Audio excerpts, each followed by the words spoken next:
bahwa banyak 50% tercatat angka kejadian stunting pada balita tertinggi. Banyak yang nggak benar. Contoh, ada anggaran stunting. Tidak ada kata terlambat untuk mencegah stunting. Halo, salam sejahtera untuk kita semua. Stunting masih menjadi masalah kesehatan yang serius di Indonesia. Stunting tidak hanya mempengaruhi kondisi fisik anak, tetapi juga mempengaruhi perkembangan kognitif dan kinerja jangka panjang karena otak pada anak tidak berkembang dengan optimal. Angka stunting di Indonesia masih jauh dari target penurunannya, yaitu sebesar 14% pada tahun 2024.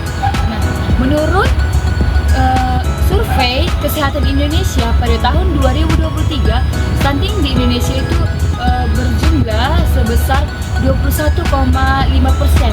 Yang turun itu perbedaannya sekitar 0,8% dibandingkan dengan pada tahun yang sebelumnya.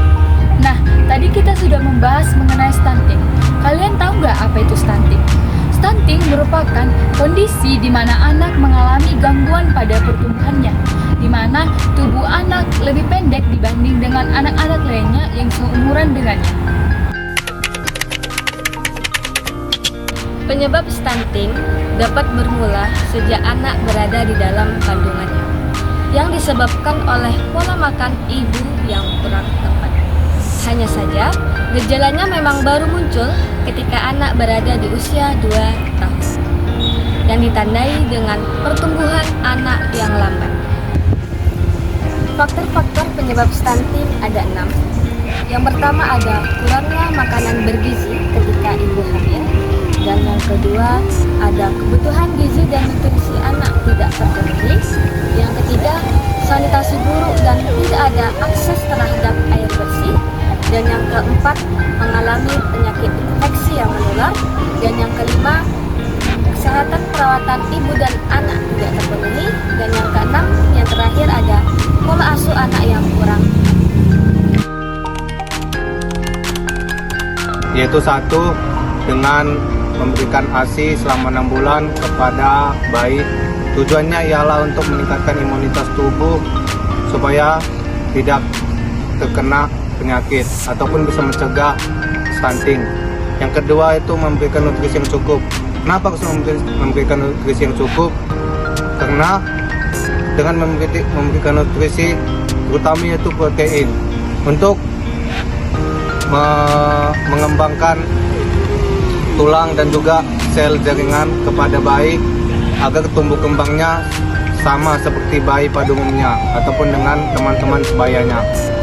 Yang ketiga ialah dengan memberikan suntik stunting, yaitu tujuannya ialah mencegah komplikasi kepada bayi supaya tidak terkena stunting.